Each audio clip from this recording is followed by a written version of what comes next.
Mesdames et messieurs, bonjour, bienvenue pour cette nouvelle édition de Midi au Caire où on va passer en revue les dernières nouvelles locales. Et on commence avec le président Abdel Fattah al-Sisi qui a effectué hier une visite d'inspection à l'académie militaire. Il a assisté à l'alignement des étudiants de l'académie et a suivi leurs activités de formation et d'éducation. Le président Abdel Fattah al-Sisi a effectué vendredi une visite d'inspection à l'académie militaire en présence du général Ashraf Zahir, chef de l'académie. Le porte-parole officiel de la présidence de la République, l'ambassadeur Mohamed El-Chenaoui, a déclaré que le président a inspecté la formation des académiciens et a suivi leurs différentes activités et modes d'éducation. Le chef de l'État a également accompli la prière du vendredi avec les étudiants de l'académie et les a félicités à l'occasion de l'avènement du mois sacré de Ramadan. Le président a été soucieux d'écouter les étudiants pour se rassurer du bon déroulement du processus de formation. Il a également discuté avec eux des développements régionaux et internationaux ainsi que des résultats du sommet arabe extraordinaire accueilli récemment par le Caire. Le président El-Sisi a ensuite passé en revue des efforts égyptiens pour rétablir le calme et la stabilité dans la région, notamment dans la bande de Gaza et le plan arabe de reconstruction de l'enclave, soulignant que la paix est le choix de l'Égypte et des pays arabes. Dans le même contexte, le président a remercié le peuple égyptien pour son unité et son soutien ferme à la direction politique, en particulier au vu des circonstances exceptionnelles et des défis régionaux actuels, ce qui reflète la force, l'unité et la solidité du front intérieur égyptien et la grande responsabilité du peuple égyptien, affirmant également le rôle central joué par les forces armées égyptiennes dans la protection de la patrie.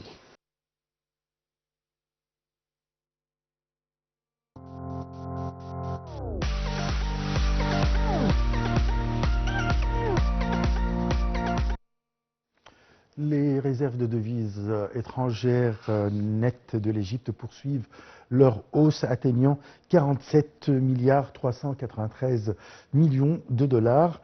Les réserves avaient franchi le seuil des 40 milliards de dollars pour la première fois en mars 2024 après le partenariat conclu avec les Émirats arabes unis autour du méga-projet de Ras El Hekma. Les réserves monétaires internationales de l'Égypte ont enregistré une légère hausse pour s'élever à 47 393 milliards de dollars en février 2025, contre 47 265 milliards de dollars en janvier 2025, soit une augmentation de 128 millions de dollars d'après un communiqué publié mardi 4 mars 2025 par la Banque centrale d'Égypte. Ces réserves, majoritairement en devises étrangères et en or, avaient franchi le seuil des 40 milliards de dollars pour la première fois en mars 2024 après le partenariat conclu avec les Émirats arabes unis autour du méga-projet de Ras Al Hekma. Depuis, ils ont augmenté de manière régulière. Malgré les tensions géopolitiques et la crise à Gaza qui ont gravement affecté les revenus du canal de Suez, l'une des plus importantes sources de devises étrangères pour l'Égypte, la Banque centrale égyptienne a réussi à consolider ses réserves en raison d'un financement obtenu auprès de l'Union européenne dans le cadre de la première phase d'un programme de partenariat, ainsi que la hausse des transferts des expatriés qui se sont élevés à 26,3 milliards de dollars en 2024 contre 17,9 milliards de dollars en 2023.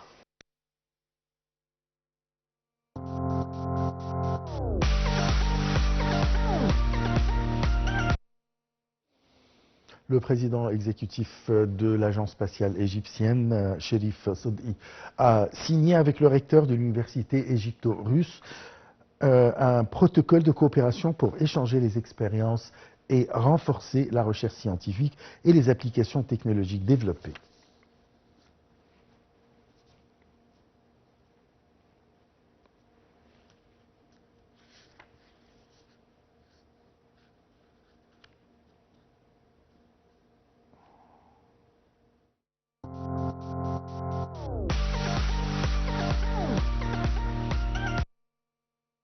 L'Azhar a célébré hier son 1085e anniversaire de l'hégire de la fondation de sa mosquée qui coïncide avec le 7e jour du mois du Ramadan en présence du docteur Mohamed Al-Doueni, sous-secrétaire de l'Azhar.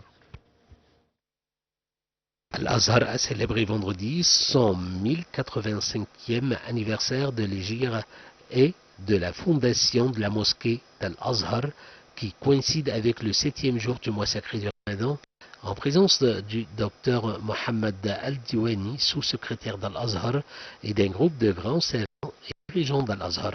La célébration a compris une variété d'activités et d'événements tout au long de la journée pour faire la lumière sur l'histoire de la mosquée d'Al-Azhar, ses différents organismes scientifiques et éducatifs, ses cheikhs et érudits les plus éminents et les positions d'Al-Azhar sur les questions de la nation avec la présentation de chants religieux et de documentaires sous le thème Al-Azhar et le renouveau, une histoire de plus de 1000 ans. La mosquée d'Al-Azhar, fondée en 970, est une des plus anciennes mosquées du Caire et le siège de l'université Al-Azhar, la plus ancienne université islamique encore active au monde arabe après Karaouin au Maroc et l'université Zitouna en Tunisie.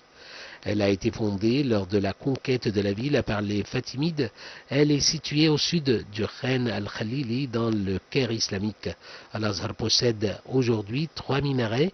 Le premier date de la fin de la 15e siècle pendant le règne de Qaitbay, sultan d'Égypte et de la Syrie de 1468 à 1496, qui ajouta également à l'édifice un mihrab.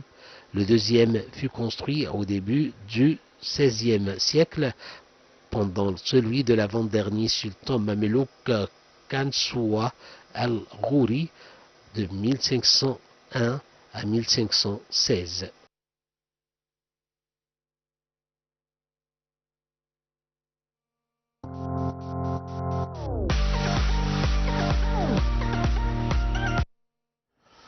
La capitale japonaise de Tokyo a célébré l'accueil de l'exposition Ramsès et l'or des pharaons, alors que les stations de métro, les façades des bâtiments et les rues entourant la salle d'exposition qui lui est destinée ont été décorées de l'image du sarcophage en bois du roi Ramsès II.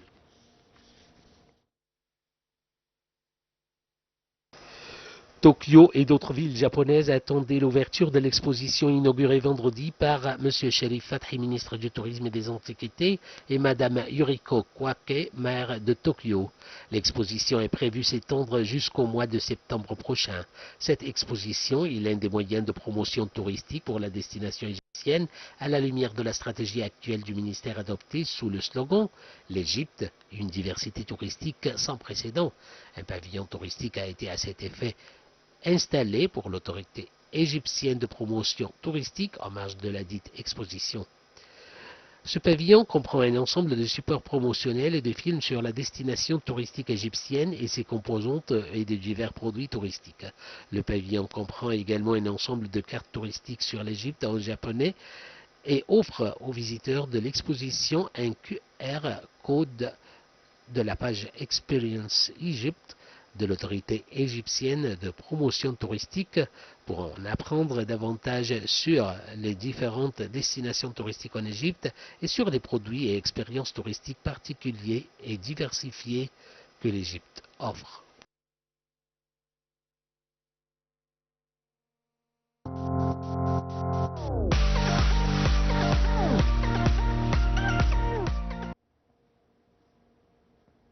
Le ministre des Sports, Achraf Sobri, a donné le coup d'envoi à un tournoi ramadesque à la nouvelle capitale administrative pour les fonctionnaires du gouvernement et leurs familles sous le patronage du Premier ministre Moustapha Madbouli.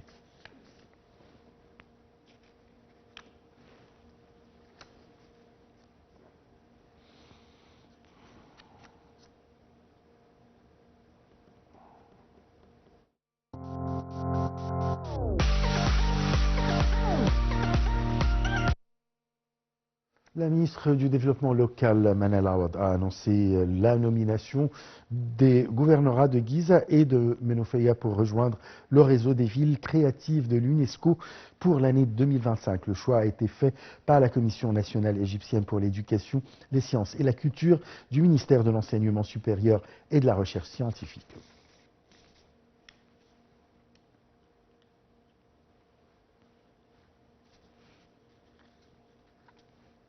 Fin de cette édition. Merci de l'avoir suivi. Très très bonne journée.